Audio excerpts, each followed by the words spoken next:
Esta semana no Deadline Discovery. Ataques aéreos recentes próximos a Bagdá. Aviões de guerra norte-americanos e ingleses bombardeiam radares iraquianos que ameaçam patrulhas aéreas norte-americanas. Diante da situação, pergunta-se qual foi o desenvolvimento militar dos Estados Unidos desde a Guerra do Golfo. Que novas armas serão usadas em guerras futuras? Os novos equipamentos bélicos.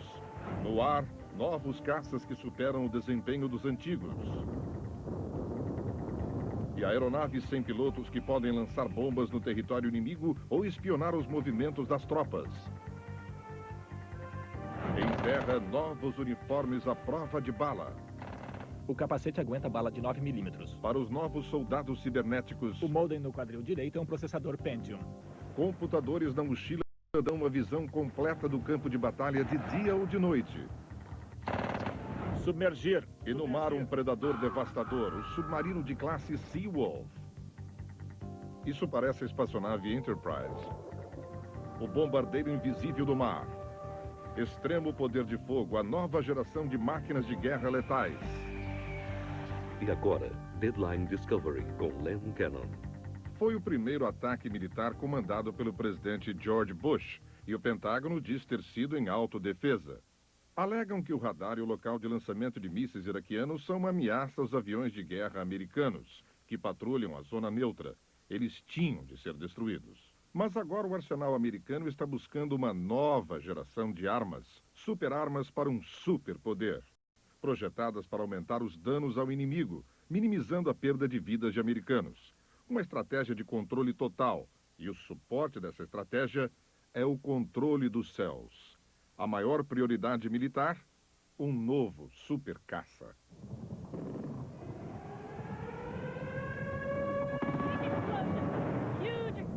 Foi uma visão surrealista de Bagdá.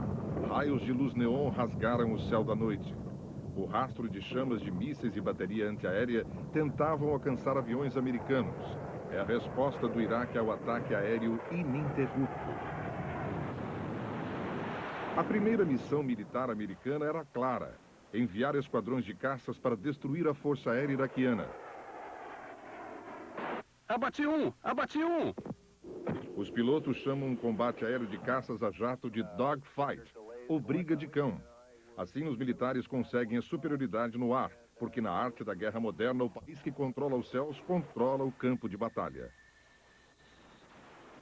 Superioridade aérea é o nosso primeiro objetivo numa guerra qualquer. Fizemos isso na Guerra do Golfo, fizemos isso em Kosovo. Mas conseguir superioridade no ar é um trabalho perigoso. Fui atingido! Perdi o motor! Tem um incêndio!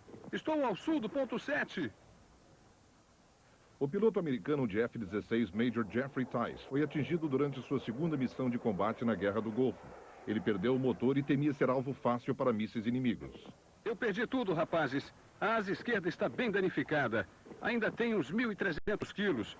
Vou tentar levar isso o mais ao sul possível.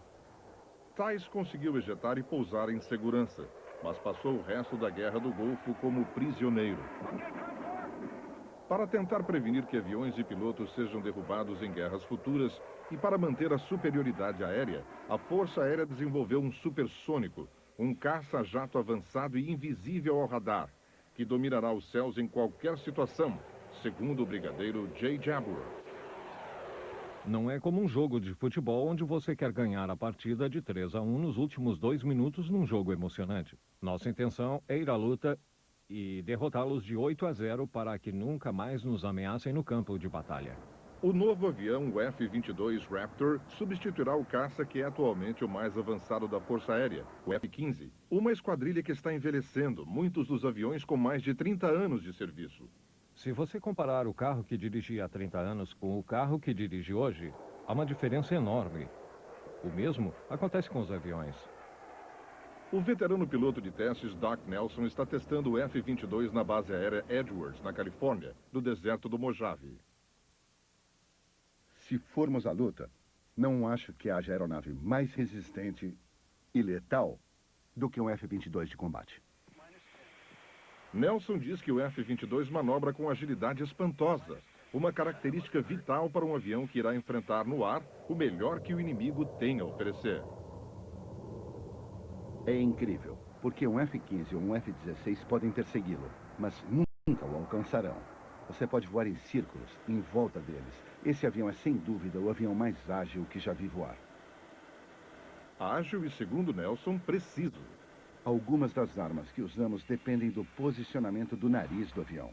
Por isso ele é muito bom para rastrear outros alvos. Mas ser o melhor avião de caça do mundo exige mais do que movimentos rápidos.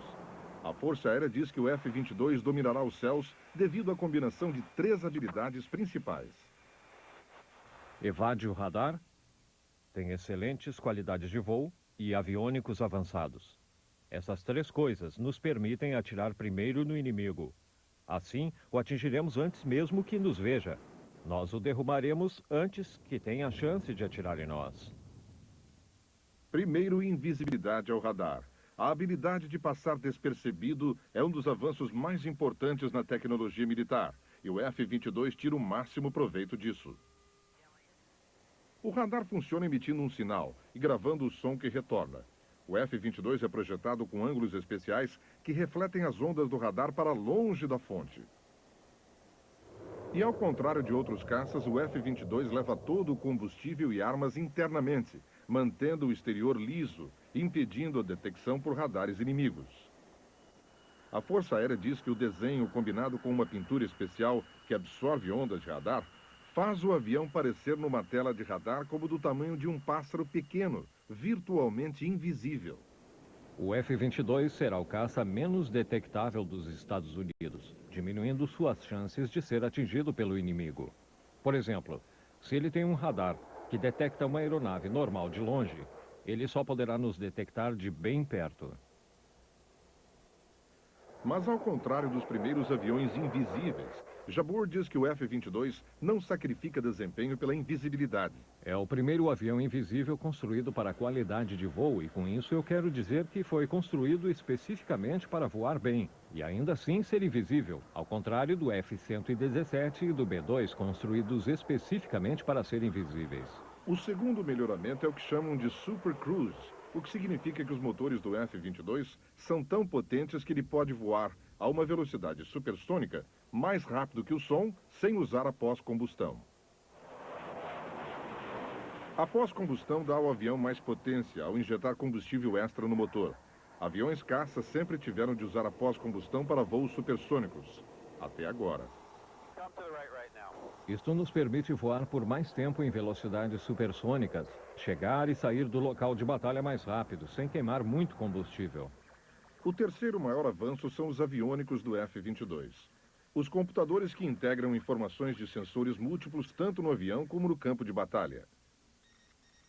Projetistas dizem que os computadores podem identificar o inimigo e dizer ao piloto qual míssil usar e quais alvos atingir primeiro. Imagine estar voando em meio a caças inimigos e poder ver todos eles devido aos seus aviônicos avançados, mas nenhum deles pode vê-lo. Não seria bom? Seria ótimo, não? O poder de fogo do F-22 inclui o AIM-120, um míssil de radar de longo alcance que pode ser lançado a mais de 30 quilômetros de distância, e o míssil Sidewinder AIM-9, com detector de infravermelho, guiado pelo calor emitido pelo motor de um avião inimigo. Todo esse desempenho tem um preço alto, pelo menos 100 milhões de dólares por unidade, o que faz dele o caça mais caro já construído. A Força Aérea planeja construir cerca de 350 deles, mas John Pike, que estuda os militares para consultores privados, diz não haver necessidade do F-22. Com o fim da Guerra Fria, a Força Aérea Americana tem superioridade qualitativa e quantitativa sobre qualquer adversário. E o F-22, a 100 milhões de dólares a unidade, parece uma forma muito cara de fazer algo que a Força Aérea já é capaz de fazer: ganhar superioridade aérea no primeiro dia. Mas a Força Aérea insiste que para manter superioridade no ar, o F-22 é exatamente o que será necessário no campo de batalha do futuro. No futuro, quando os sistemas terrestres e os sistemas aéreos inimigos ficarem melhores, nossas gerações mais velhas de aviões terão dificuldade em lutar naquele ambiente. Isso quer dizer que talvez não consigam dominar tão rápido e facilmente quanto o F-22. E os líderes militares, sob pressão constante para eliminar a possibilidade de vítimas nas guerras, dizem que o F-22, previsto para entrar em serviço em 2005, dará aos pilotos maior chance de voltarem vivos. Você não vence uma guerra morrendo por seu país. Você vence a guerra derrubando o inimigo. A seguir, lembra quando Scott O'Grady foi derrubado num F-16 sobre a Bósnia em 1995? Os Estados Unidos ficaram em suspense até O'Grady ser encontrado. Estou vivo, estou vivo. Entendido, você está vivo. Um avião revolucionário projetado para tornar cenas como esta coisa do passado. O bombardeiro de longo alcance que não precisa de piloto. E mais, tropas terrestres equipadas de alta tecnologia. O capacete tem um pequeno monitor de computador. O poder do computador enfrenta o poder do fogo, a realidade do soldado cibernético. O caça invisível do mar. Este é o melhor, mais incrível submarino que já foi posto na face da Terra. Uma visita exclusiva ao Seawolf, o mais novo predador da Marinha. E uma corrida ao X-Plane, um caça de ataque ao solo experimental que é disputado por duas empresas. Qual projeto vencerá o contrato de 200 bilhões de dólares, o maior na história militar? Deadline Discovery continua. Mais uma vez, Len Cannon. As imagens eram espetaculares. Mísseis cruzando os ares, bombas derrubando pontes, alvo após alvo sendo atingido com sucesso. Mas as imagens fascinantes encobriram o verdadeiro perigo. Na Guerra do Golfo, os aliados perderam 20 pilotos, um custo humano que os militares tentam evitar no futuro. Agora, um bombardeiro revolucionário é projetado para tornar a perda de um piloto virtualmente impossível. Em 1995, os Estados Unidos ficaram em suspense após saberem que um F-16 americano havia sido derrubado na Bósnia. Eu estou muito preocupado sobre a perda do nosso F-16 na Bósnia e o destino do piloto americano. O país esperou para ouvir sobre o destino do capitão Scott O'Grady, cujo avião fora partido ao meio por um míssil enquanto voava por trás das linhas inimigas. Dizem que toda a sua vida passa diante dos olhos, mas não é que passa rápido. Certas imagens aparecem em sua mente ao longo de toda a experiência, umas coisas que achava que nunca iria lembrar. O'Grady desce de paraquedas no setor hostil e sobrevive durante 6 dias, fazendo o que aprendera no curso de sobrevivência, comendo insetos, escondendo-se durante o dia e enviando sinais de rádio à noite.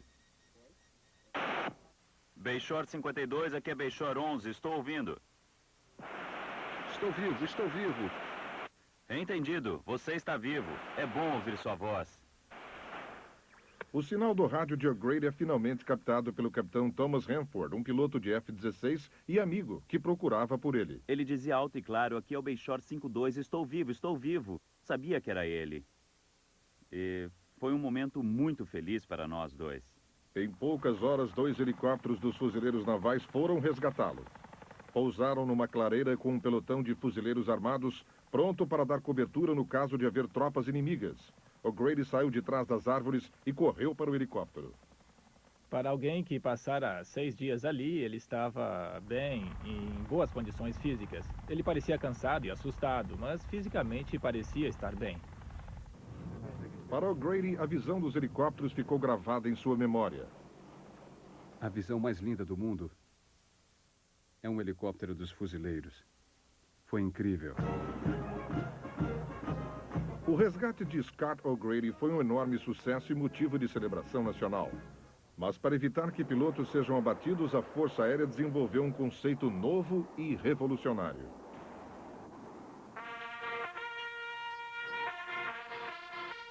Eles apresentaram um avião ultra-secreto que tem bombas e mísseis, mas não tem piloto. É chamado de Veículo de Combate Aéreo Sem Piloto, ou UCAV. O UCAV nos leva um passo adiante na história da aviação.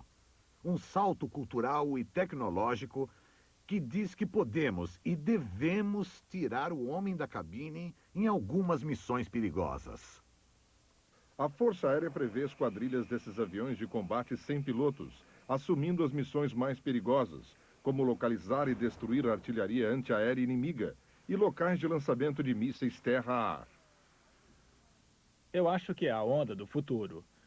Não haverá incidente internacional se forem abatidos. E a sua construção é mais barata. Sua operação é mais barata.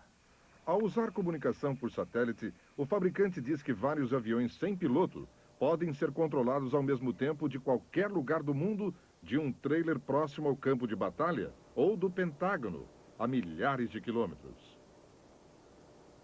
O controle será colocado no centro de comando específico da execução da missão, que poderá estar em qualquer lugar do mundo. Projetistas dizem que grandes saltos na tecnologia permitirão aos UCAV voarem sozinhos e tomarem decisões independentes. Pode decolar sozinho ou com parceiros, cooperando para atingirem alvos múltiplos entre eles, achando o alvo, decidindo qual deles pode melhor perseguir e atingir o alvo e voltar. Tudo sem intervenção de um operador. Para certificar-se de que essa máquina letal não desenvolva uma mente própria, seus criadores dizem que fizeram o máximo para assegurar que o UCAV nunca fique fora de controle. O operador tem sempre a capacidade de anular o sistema e pode também colocá-lo num nível automático mais baixo, onde o sistema deve pedir seu consentimento antes de agir de um modo que não foi planejado. É claro, por mais avançado que o UCAV seja, os projetistas dizem que sempre haverá missões onde os pilotos serão indispensáveis. Detectar, identificar e isolar um tanque de uma linha de veículos civis não é provavelmente o tipo de coisa com a qual o sensor autônomo tem a capacidade e lógica para lidar hoje. Isso é um trabalho para o homem. A Força Aérea diz que o UCAV deixará o céu mais seguro para os pilotos em missões de busca e bombardeio, eliminando a maioria das defesas aéreas inimigas adiante, e talvez evitem que futuros pilotos passem por provações como a de Scott O'Grady. É incrível que eu não tenha morrido. Podia ter, seja do impacto do míssil ou o assento poderia ter travado comigo dentro e poderia não ter funcionado direito devido aos danos sofridos. Ou podia ter morrido no solo, onde sobrevivi por 6 dias.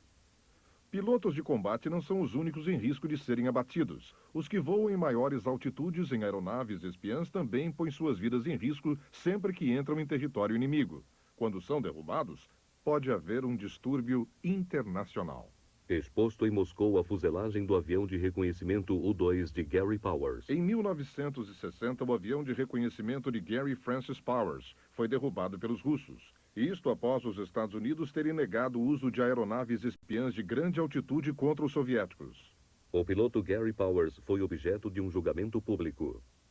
Hoje, os Estados Unidos confiam em satélites espiões para obter a maioria das informações. Mas até mesmo esses olhos no céu têm suas limitações. Os satélites passam num local só por alguns minutos, em várias horas. Mas os bandidos sabem quando o satélite vai estar lá, eles podem entrar e se esconder. Então, o Pentágono está desenvolvendo aviões espiões de grande altitude sem tripulação. Essas aeronaves devem substituir o avião espião U-2 e conseguir imagens melhores que os satélites e são chamadas Global Hawk. Ela tem a capacidade de operar com autonomia, isto é, uma vez planejada a missão, ela pode taxiar, decolar, ir ao local de destino, tirar as fotos que são necessárias e daí voltar para casa e pousar. A Força Aérea diz que o Global Hawk pode voar a mais de 18 mil metros, acima de muitos sistemas de defesa aérea por pelo menos 19 mil quilômetros e sobrevoando uma área por 24 horas. Isto é, 3 vezes mais longe e por mais tempo que o U-2, ao mesmo tempo que envia instantaneamente imagens incrivelmente detalhadas, fornecendo pela primeira vez uma visão constante do campo de batalha. O que o Global Hawk dá ao comando no campo de batalha é a capacidade de obter informação em tempo real para poder enviá-la para onde seja necessária, em terra ou na central de comando, ou onde for necessária essa informação. O Global Hawk já fez voos de treinamento e espera-se que entre em serviço em 2003. Mas a Força Aérea tem aviões sem pilotos bem menores que já foram usados em combate. Como o Predator, um UAV de 2 metros de comprimento que transmite imagens de uma área de interesse diretamente ao comando. Em Kosovo, ele foi usado para identificar alvos no chão, bem como para monitorar o recuo sérvio. Veículos aéreos sem piloto dão ao soldado a oportunidade de enxergar bem distante, sem necessidade nenhuma de se expor aos perigos. Permite-lhe ver o que realmente está acontecendo do outro lado da montanha, para que possa enquadrar seu alvo e destruir o inimigo antes que ele detecte os nossos soldados. O Predator tem tido tanto sucesso em obter informações que todos os serviços estão experimentando diferentes formas e tamanhos de veículos sem piloto, como esse helicóptero que está sendo testado pela Marinha. 3, 2, 1, lançar. E o Exército está desenvolvendo um UAV para seus soldados tão pequeno que é chamado microveículo aéreo.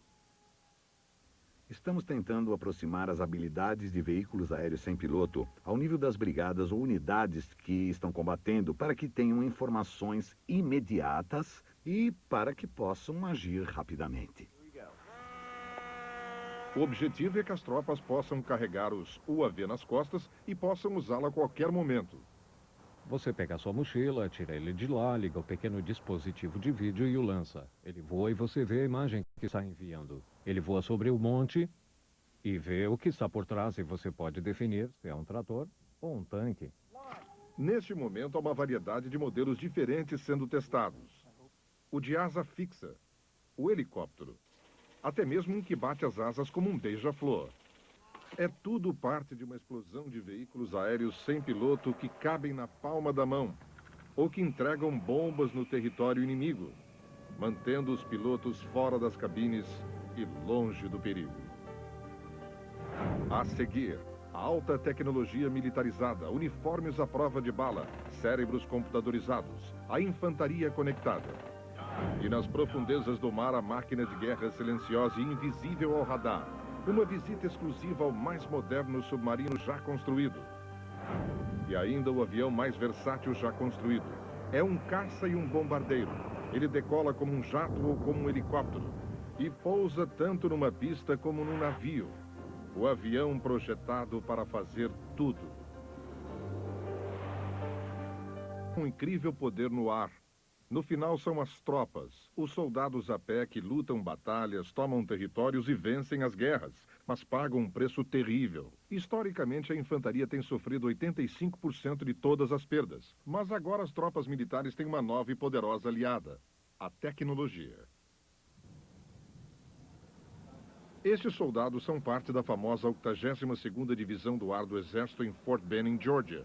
Eles estão descendo de paraquedas no território inimigo no meio da noite. Uma vez no chão, os soldados devem encontrar o caminho para o ponto de encontro previamente estabelecido. Há muita confusão. É noite, você está desorientado. Sua posição e onde imaginou pousar são duas coisas diferentes. Após se reunir, o batalhão entra na mata em direção a uma cidade muito bem guardada. O objetivo? Tomar a cidade, prédio por prédio. É muito confuso, diferente do deserto, onde se pode ver tudo. O inimigo pode estar escondido nos prédios. Não temos certeza do que tem dentro. Então, o perigo é bem maior, é uma missão bem mais difícil de ser executada. O Exército chama essa confusão no campo de batalha de nevoeiro de guerra. E essa simulação de invasão é o primeiro teste real de um novo sistema de arma, com o qual o Exército espera eliminar essa névoa, aparelhando soldados com computadores, transformando-os em verdadeiros ciborgues.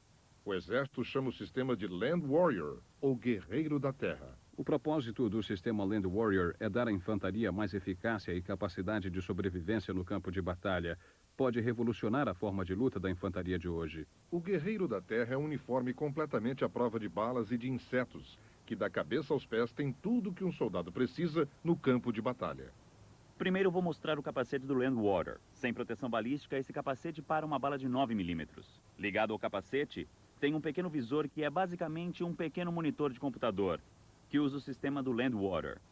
Para os olhos, proteção balística, usada hoje em dia para prevenir cegueira de laser nos campos de batalha. No meu quadril direito tem uma unidade de processador Pentium e no esquerdo tem uma caixa de comunicação e navegação. O sistema funciona com duas baterias que ficam nos quadris do soldado. Num ombro tem uma antena de GPS e no outro um mouse de 3 botões que controla o sistema Windows 2000. O computador pode mostrar mapas, imagens de satélite, mandar e-mail, pedir socorro médico e, o mais importante, receber ordens. Cada soldado no pelotão saberá como se mover e qual é o objetivo. Não podem fazer isso hoje. O minúsculo monitor também é conectado a uma câmera colocada numa arma, permitindo aos soldados olharem e atirarem em esquinas sem se exporem. Poder ter a capacidade de pegar esta arma e colocá-la na esquina sem expor mais do que a mão ao fogo do inimigo, já é um grande avanço para este sistema. A câmera opera em infravermelho mostrando objetos com base no calor, dando aos soldados uma precisão no escuro sem precedentes. E na arma tem ainda um segundo mouse. Então eu não apenas continuo a manter segurança, mas também posso operar o sistema. O Exército diz que a bateria dura 12 horas e que o sistema todo pesa pouco mais que o equipamento atual. O sistema não é muito mais pesado que o atual equipamento padrão da infantaria. Tem alguns itens a mais para carregar, mas também eliminou o uso de alguns outros. Mas o verdadeiro teste para qualquer sistema novo é a sua performance no campo de batalha. Movam-se! Ao combinar informações de várias fontes, o Exército diz que o computador informa aos soldados, como indica os ícones azuis, exatamente onde estão, onde está o resto do pelotão, onde o inimigo está e onde precisam ir. O sargento Kerry Augustine diz que é um grande salto dos mapas e bússolas. Quando se está em terreno desconhecido, uma das coisas mais difíceis é se orientar e encontrar o local exato. Este sistema elimina isso. Só saber onde estão e aonde estão indo é uma grande mudança para os soldados da infantaria, que no passado ignoravam as situações. Eu me lembro de muitas noites seguindo os homens à minha frente, carregando uma mochila e sem ter a menor ideia sobre a missão, onde estávamos indo e o que deveríamos fazer. Muitos soldados têm comentado conosco que, pela primeira vez, eles compreendem o que está acontecendo. Eles sabem onde estão, sabem onde os líderes estão e sabem qual é a missão. O sistema também é designado para permitir ao líder de um pelotão elaborar planos no campo de batalha e enviá-los a todo o pelotão. Quando um líder vê onde seus pelotões estão localizados, pode comunicar suas ordens pela rede, passar instruções, passar gráficos e ter uma reação quase que imediata. É uma tremenda vantagem na execução. Durante os 2 assaltos diurno e noturno da simulação de guerra, os soldados dizem que o sistema Land Warrior ou Guerreiro da Terra melhorou suas atuações. Tivemos soldados que, à noite, encontraram seus pontos em 45 minutos. O que é excelente. Em seu encontro com o atirador, seu comentário imediato foi como fez isso e o que estava usando. Onde você estava e como me matou. Eles dizem que a moral também melhorou. Normalmente a Força Aérea, os fuzileiros e a Marinha conseguem as coisas novas. Nós geralmente não recebemos nada novo. O Exército diz que o Land Warrior criará os soldados mais letais e aumentará suas chances de voltarem vivos. Com o Land Warrior, teremos a capacidade de nos situarmos em tempo real, uma consciência em tempo real do campo de batalha, de onde está, onde o colega está, onde o inimigo está. Identificá-los, pegá-los, avistá-los e destruí-los a uma distância maior e com uma precisão muito maior, e muito antes que ele saiba onde você está no campo de batalha. Como em qualquer sistema de comunicação no campo de batalha, assegurar-se que o inimigo não possa interferir ou comprometer transmissões é vital para o sucesso do Land Warrior. Criar uma rede segura é muito importante. Ter certeza de que se tem uma rede que, se uma força aliada chega, pode automaticamente fazer parte da rede. Se forem mortos, os equipamentos são desativados automaticamente. Ele não pode ser usado ou comprometido pelo inimigo. O analista John Pike concorda que o Land Warrior vai melhorar a atuação dos soldados no campo de batalha. Acho que não é a questão do Land Warrior conseguir atingir seus objetivos. É uma questão de quando o fará e qual será o custo. Esta nova arma do Exército deverá custar pelo menos $10.000 cada. O plano é comprar uns 35 mil sistemas, com os primeiros entrando em ação em 2004, trazendo a revolução digital para a infantaria. Daqui a pouco, o assassino silencioso da Marinha. Submergir, submergir. A embarcação mais silenciosa numa operação silenciosa. E o combate aéreo do século. 2 superaviões experimentais almejam tornar-se o senhor dos céus.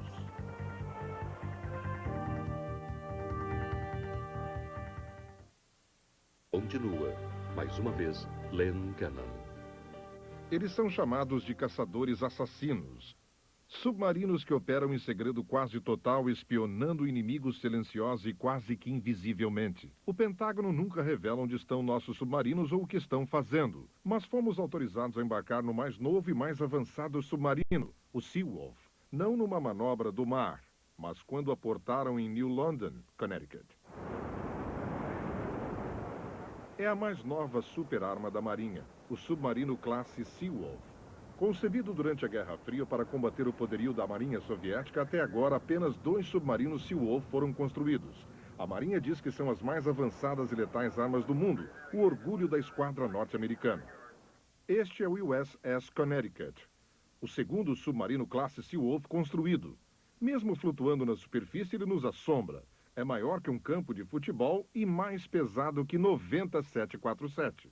Mas onde essa máquina de guerra realmente atua é sob a superfície. Profundidade, 90 metros. Submergir, submergir.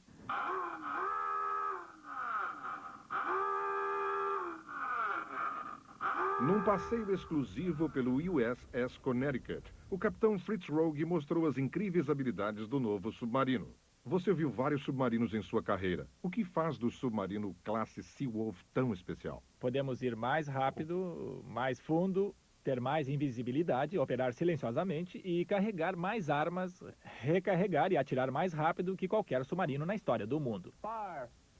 Mas informações específicas sobre a atuação dos submarinos são mantidas em segredo, uma questão de segurança nacional. Este é o submarino que mergulha mais fundo, mais rápido e o mais capaz no arsenal hoje. A que profundidade? Isso é segredo, Ok. mas posso dizer que é mais de 240 metros e podemos ir a mais de 25 nós. A mais de 25 nós? É. E mais de 240 metros, poderia ser 300, 450 Onde metros. a sua imaginação o levar. Steven Jaskowicz supervisiona a tripulação e ajuda a dirigir o submarino. Você está sentado na estação interna do painel de controle da embarcação do mais novo e capaz submarino da Marinha. Parece até que estou sentado na espaçonave Enterprise. Apesar de seu tamanho, Jaskowicz diz que esse submarino de 9 toneladas pode manobrar com a precisão de um carro esporte. Ele responde bem. Não é apenas rápido, ele acelera rapidamente e vai onde queremos que vá. Ele pode virar sozinho num espaço pequeno para abordar o inimigo ou para fugir de armas e outras coisas. É um submarino muito capaz. Além de ser rápido e ir mais fundo, a Marinha diz que o Seawolf é tão silencioso que é virtualmente invisível, fazendo do gigante de guerra o caça invisível do mar. O submarino classe Seawolf é a embarcação mais silenciosa na história do mundo. O que o faz silencioso? Há vários fatores. É projetado para ser silencioso. Isto quer dizer que cada peça móvel de maquinaria, cada componente fica sonoramente isolado do casco do submarino. E todo o submarino tem uma camada de borracha que evita que o som escape. E também absorve as ondas do sonar inimigo antes que retornem à fonte. Devido à camada de borracha que temos em volta do casco, a energia que vem sobre nós não é refletida com a mesma força de um submarino sem essa camada, então o eco fica menos evidente. Ao contrário de muitos adversários, o submarino Seawolf tem o que se chama de sistema passivo de sonar, que não emite nenhum som, mas usa microfones e sensores para ouvir qualquer som no oceano. Se você prestar atenção nessas telas aqui, isso é tudo informação visual que está chegando e refletindo a energia acústica na água e à nossa volta. Operadores altamente treinados transformam estes sons em imagem.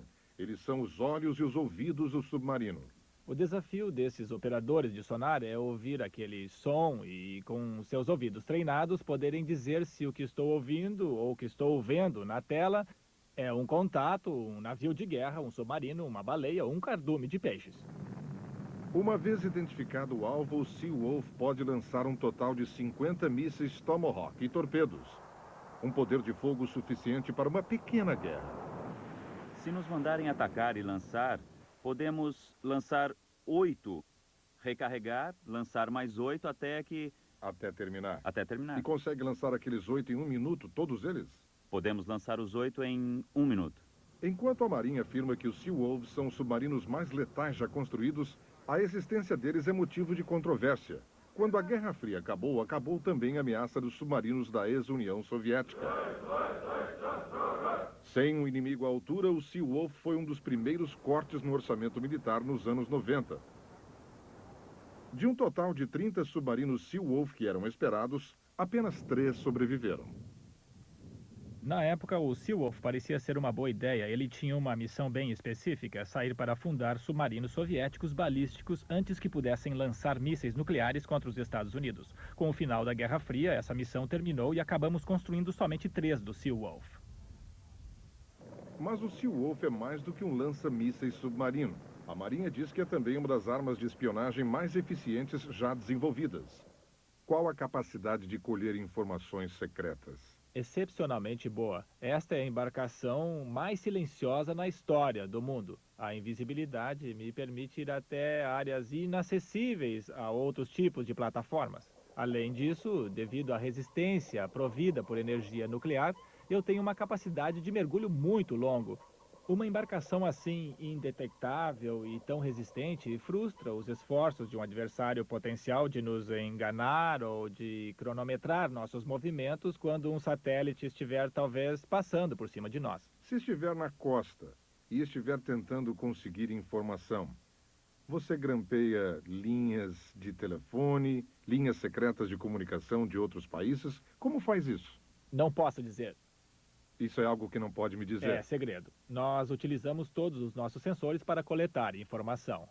Quanto tempo o submarino pode ficar submerso se for forçado? Qual é o limite? O maior tempo que já passei submerso, acho que foi uns 70 dias. Mas, na realidade, quase não há limite. Eu gero meu próprio oxigênio, eu purifico a minha água. Então, é só uma questão de quanta comida posso carregar. E podemos esticar a massa de panqueca por muitos dias. Manter 135 tripulantes alimentados é trabalho de tempo integral. Preparamos 4 refeições por dia, servidas a cada 6 horas. Levamos comida para 120 dias, o que significa uma média de 18 toneladas de comida. Mas apesar de todos os avanços e equipamentos de alta tecnologia, quando se trata de conforto, o Seawolf, como qualquer outro submarino, é decididamente de baixa tecnologia. É apertado. Sem exageros. Essa é toda a privacidade que nós temos por aqui. Você fecha a cortina e pronto, é só isso. Isso. Dentro de poucos meses, o primeiro submarino Seawolf é escalado para partir, dando ao capitão e à tripulação a chance de ver até onde, a que velocidade e quão profundo o submarino mais silencioso da Marinha pode ir. Em instantes, os militares querem o melhor. O plano de uma nova aeronave projetada para se encaixar em qualquer plano de guerra. Um caça-bombardeiro que pode decolar e pousar em qualquer lugar.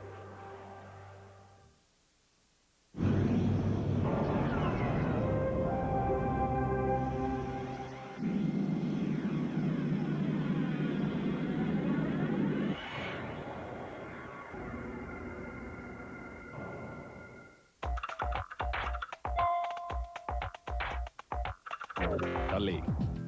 Escudo destruído. Terças 9 da noite em os arquivos do FBI. Onde encontrar as mais recentes informações? Como se manter atualizado com as novas tecnologias que invadem o mercado? Vida online. Desde a mais moderna computação gráfica aos avanços da ciência e da medicina, análises e demonstrações de produtos. Marcos Omarte e Flávia Ferreira mostram tudo que já existe e tudo que você pode esperar no futuro. Em Vida Online. A seguir, no Discovery Channel. Você está assistindo Discovery Channel. Este segmento é apresentado por Brasil Direto. Fale do exterior como se estivesse no Brasil. Você vai ver hoje no Vida Online. Médicos e hospitais têm acesso a uma tecnologia revolucionária que permite salvar muitas vidas a partir de qualquer lugar. As galinhas do futuro fazem a alegria de uma granja cibernética. Câmeras digitais para você obter imagens cada vez mais claras